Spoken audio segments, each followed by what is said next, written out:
धाराशिवमध्ये खत टंचाईनंतर बोगस खताचा प्रकार समोर आला आहे। शेतकऱ्यांनी 3 टेम्पो घेऊन थेट जिल्हाधिकाऱ्याच्या कार्यालयात आणून खत टाकलं। आपण पाहू शकता की स्वतः खताची खरेदी केली आणि सगळे हे टेम्पो घेऊन शेतकरी थेट जिल्हाधिकाऱ्यांच्या कार्यालयासमोर आला। जिल्हाधिकारी कार्यालयासमोर हा खताचे पोते टाकलेले आहेत आणि खत बोगस असल्याचा प्रकार जो आहे समोर आलेला आहे। शेतकऱ्यांच्यासाठी स्वतः खत खरेदी केलेली आहे। हे खत पाहू शकतात की आपण इथं पोते फेकलेले कृषी विभागाचे अधिकारी आहेत। या खताची तपासणी केलेली आहे। कृषी अधीक्षक स्वतः आपल्यासोबत आहेत। बोगस खताचा प्रकार समोर आला, काय प्रकार आहे? तपासणी सुरू आहे। कृषी विभागाकडून याची तपासणी सुरू आहे।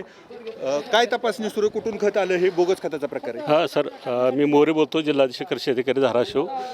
नळदुर्ग तालुका तुळजापूरमध्ये हे एक ओम कृषी सेवा केंद्र म्हणून आहे। तिथं हा प्रकार उघडकीस आला आणि तिथे शेतकऱ्याला जे खत देते त्यांनी ओमकार कृषी सेवा केंद्राने जी आदिरावीची भाषा वापरली, बोगस खत दिसलं ओमकार कृषी सेवा केंद्रामध्ये। तिथे शेतकऱ्यांनी पैसे देऊन खत खरेदी करून इकडे आपल्या कलेक्टर ऑफिसला ते आणलेलं आहे। हे खताची मॅन्युफॅक्चरिंग आहे नांदेड, कंपनीचं नाव आहे श्री महाराष्ट्र फर्टिलायझर केमिकल्स नांदेड आणि 3 ब्रँडचं खत आहे, 10-20-20, 18-10 आणि 20-0 आणि ह्याचं मार्केटिंग करते चांदवड जिल्हा कोल्हापूरची एक कंपनी आहे, ती मार्केटिंग करते। ह्या तिन्हीचा प्रकार आले। आता पहिल्यांदा हे आम्ही माल इथं ताब्यात घेतो। काय कारवाई केली जाणार आहे? आता पहिला टप्पा हा माल ताब्यात आम्ही घेतो। माल ताब्यात घेऊन पोलीस स्टेशन माल माल पहिला टप्पा हा माल इथं जे शेतकऱ्यांनी खरेदी केलेला माल आहे पावती हे करून तो माल आम्ही पोलीस स्टेशनमध्ये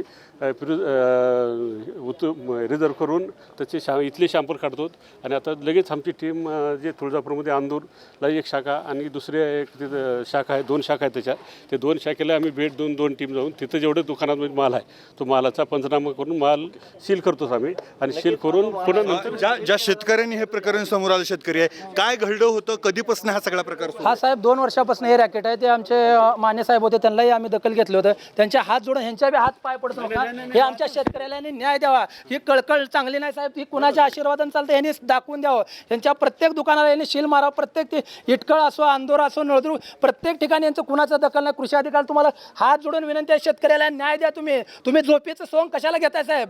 तुम्ही काहीतरी न्याय द्या शेतकऱ्याला। तुमच्या पाया पडू का, तुमच्या हात जोडू का? तुम्ही का अन्याय करताय शेतकऱ्यावर? हे तुमचं विनंती आहे साहेब आम्हाला।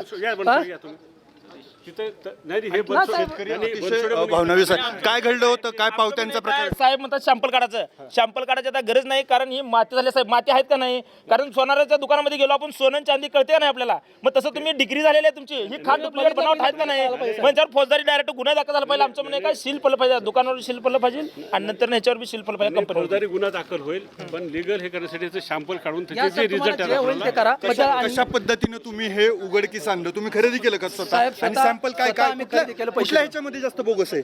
सगळेच बोगस आहे, काहीच नाही, माती आहे सगळे। 3 पिशव्या 18-18-10 बोगस आहे, 20-20 बोगस आहे, परत 10-20-20 बोगस आहे, काहीच नाही, माती आहे सर। बघा तुम्हाला समोर दाखवतो ना मी साहेब, असं काय फुटतं का माल? बघा ना साहेब, हो का आहे का? काय याला दाबलं का काय केलं मी? बोगस आहे ना, तुम्हाला कळलं पाहिजे ना साहेब हे बोगस आहे का काय? बघा ना, किती वेळा दाखवू मी? 4 वेळा दाखवला ना। बघा ती 20-20 एकच खत, एकच आहे, पिशवी वेगळे, पिशवी वेगळे, हो का? बघा शेतकरी अतिशय आक्रमक झालेलं पाहायला मिळतं। कुठेतरी कृषी विभागाकडं त्यांचं विनंती आहे की ह्या बोगस खताच्या ह्याचा पर्दाफाश करा आणि संबंधित कंपन्याला, दुकानाला सील ठोका। अतिशय निकृष्ट दर्जाचं खत असल्याचं त्यांनी दाखवलंय आणि हा जिल्हाधिकारी कार्यालयाचं कृषी विभागाला शेतकऱ्याची आर्त विनवणी सुरू आहे। आप्पासाहेब शेळके, एबीपी माझा, धाराशिव। एबीपी माझा, उघडा डोळे बघा नीट।